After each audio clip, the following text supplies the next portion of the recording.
All right, everyone. So I'm going to do a recap here. I'm going to go over the trades from today. This was a little bit of a rocky day. Had a bumpy start and kind of a rough middle, and then the day ended. So I wouldn't say this was a great day for me, and it was nearly a red day. And it's of course the last day of the month, and it's a Friday before a holiday weekend. So wouldn't that be just classic Ross to have a big loss going into the weekend?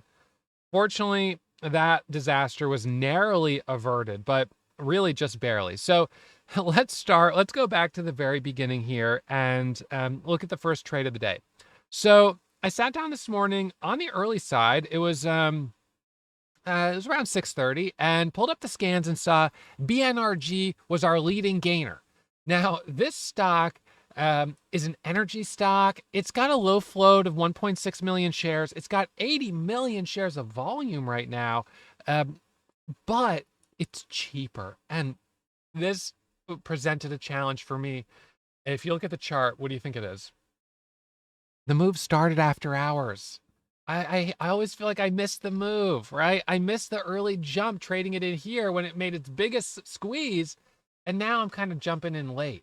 So like, yes, it is pushing higher, but honestly, I don't have the interest in trading this. It's too cheap. It's a grinder. And I mean, occasionally I will trade lower price stocks. Someone asked me yesterday, they said, Ross, why don't you trade penny stocks? And so here's the issue. I trade with a broker that's a little bit different from the brokers that a lot of people use. A lot of people, today are using brokers like Thinkorswim or with Charles Schwab, or they're using Webull or Robinhood, maybe E-Trade. I've been using Lightspeed, and I am not an affiliate, so I make no money if you use Lightspeed. Use them if you want, don't use them if you don't want. It doesn't matter to me. But I will say the reason that I like Lightspeed is because the software is pretty fast, and the order routing is pretty fast.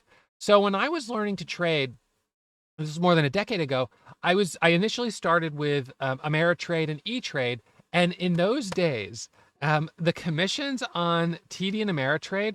Let's see if Google can tell us. In 2010, what was the commission at E-Trade? Question mark. Um, let's see. Yeah, there it is. So, draft, $9.99 per trade. $10. Okay, so just think about that for a second. And let's just today. So let's go to let's see. What can I add here? Oh, we'll go to trade count. So we're gonna add a trade. No, is it trade count? Was it available? Trade count. We're gonna add that. We'll just move it up here. All right. So this is the number of. No, that's the. Let's see. That's the shares I bought. Let's see. Maybe it's tickets. What is it? Tickets? Traded. Oh, trade count. Oh no, it's here. There we go. So we'll move this one up. Okay. So here I've got 88 tickets. 88 tickets, 88 individual trades. So that's how many times I bought and sold through the whole day. So if I had done that in 2010 with E-Trade, I would have spent $800 on commissions today. $880 to be exact. Now, it's kind of remarkable because today it's commission free, which makes you think, wait a second, did they not actually need to charge commissions for all those years, since clearly they're still in business without charging commissions?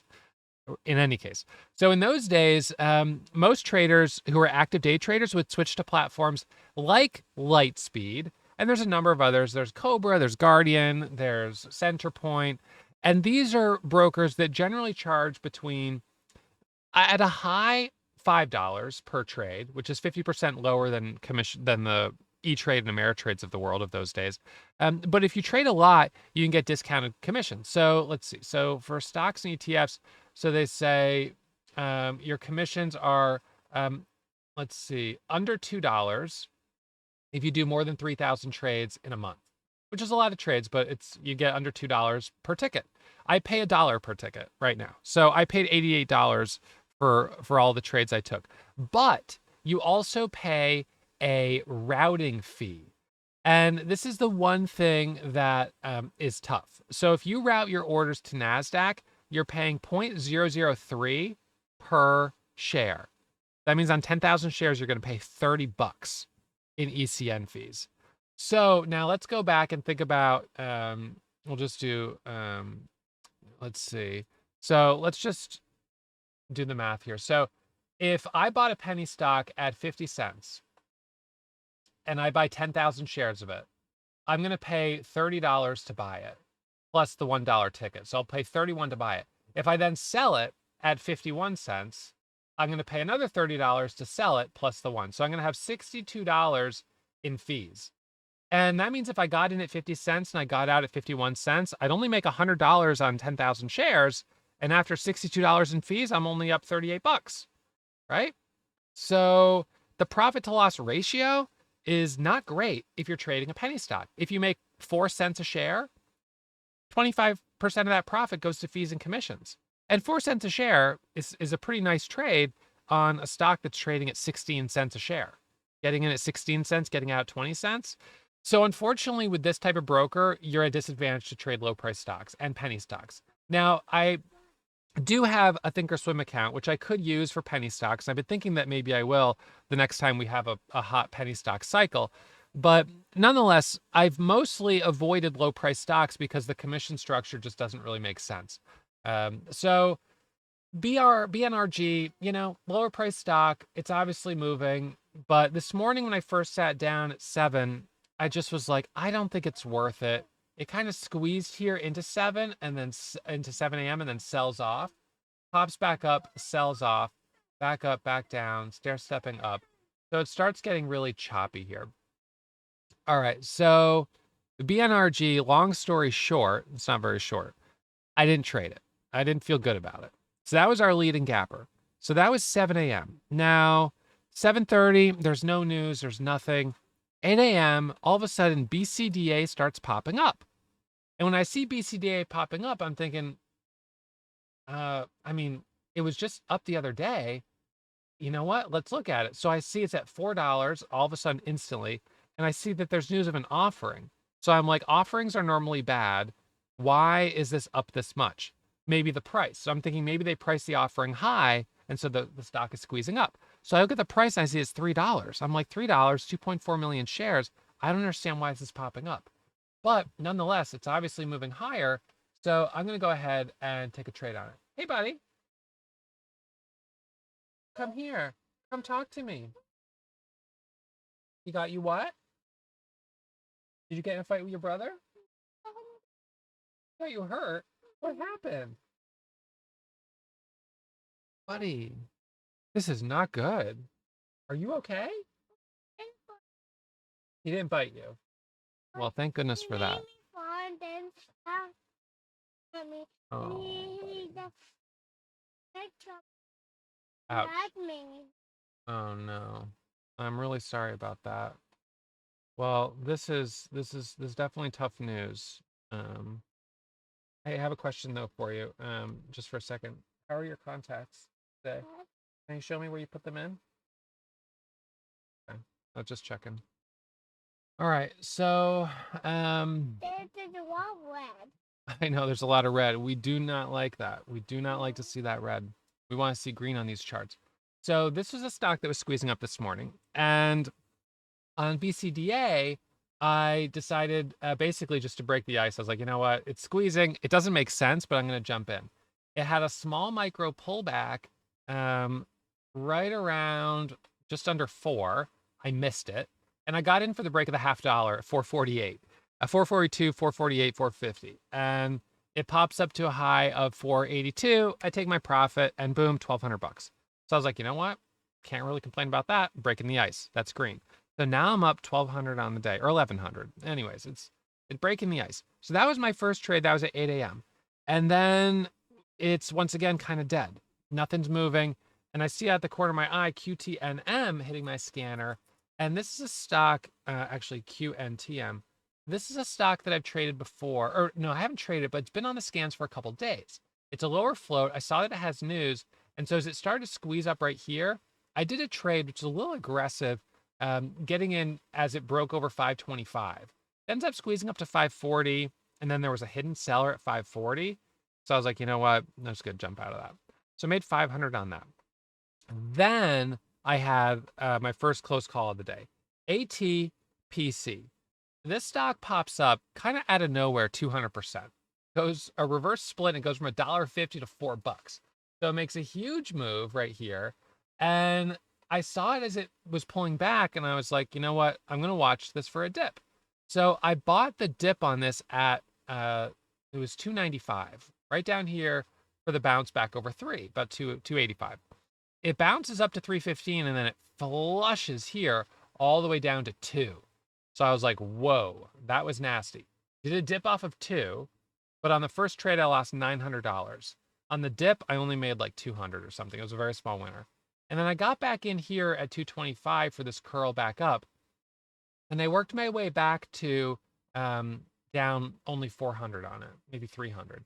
So it was like small. So I was like, all right, making a little progress. And then I was like, I don't know, this thing is really choppy. It's weird. It's got a lot of selling.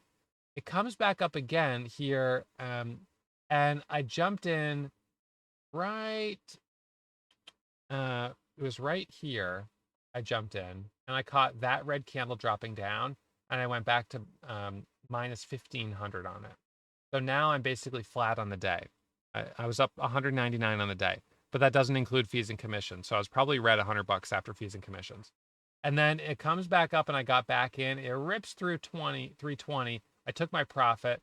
Then it dips down. I get back in right here for the breakthrough 320 and got myself to up 2,000 on the day. Then I tried to do a dip right here and boom, gave back 300, 250. So at that point, I was like, you know what? I think you're playing with fire here. It's getting a little risky. Remember, it's a Friday, going into a long weekend. We've got the market holiday on Monday. I don't need to overstay my welcome. What are you doing here? And so this ties back into what I was talking about during my class today, that this was not a day to size up. There was no reason to size up in a big way today. So although I did have sort of a swing in my P&L, going from green, I guess 2,000 at my peak or so, 1,500, 1,800, back down to 200. In total, I wasn't exposing myself, fortunately, to having like a $3,000 or $4,000 red day. Everything is kind of compressed because today was not a market that called for being aggressive and taking a lot of risk. So I just played it safe. I was like, you know what? This is just the time to go easy. And since it didn't come easily to get my cushion today, I don't need to, push it. Now, yesterday, I got my cushion real quick. And then I started to get aggressive. I was like, all right, here we go. And next thing you know, I'm up, 4,000, 5,000, 6,000, 8,000, 10,000.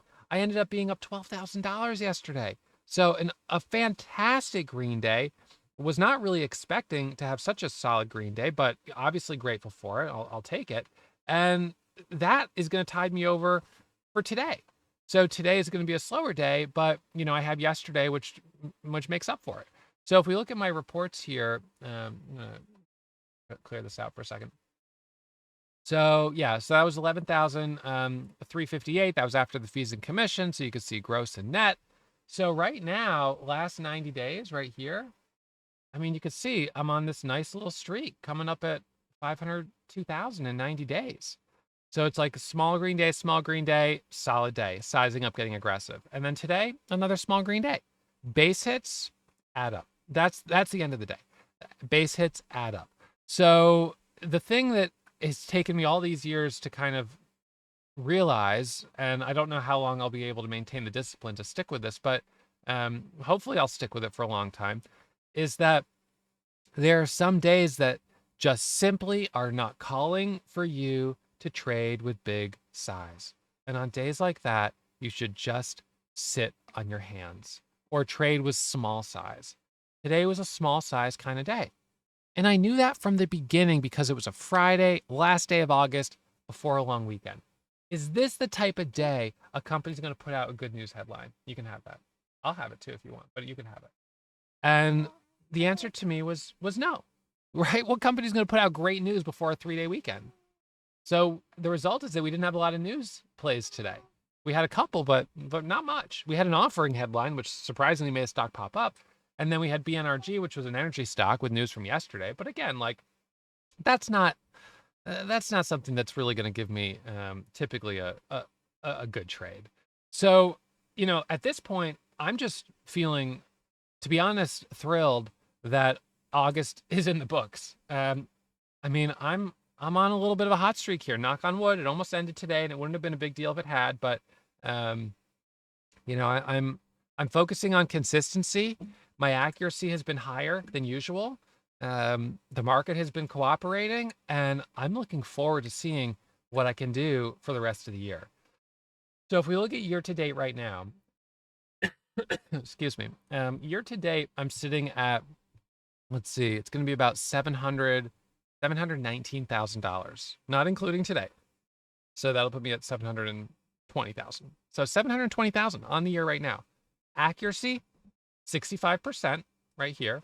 I've taken a total of 3,000 trades, as you can see. So, and this is a little different than what Lightspeed would consider a trade, because these are grouping trades. It's not tickets. Anyways, profit loss ratio is positive.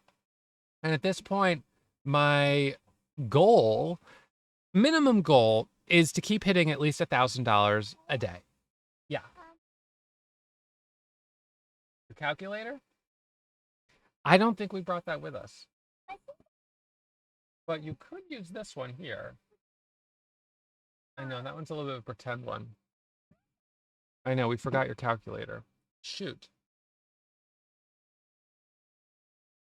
And you could look around. So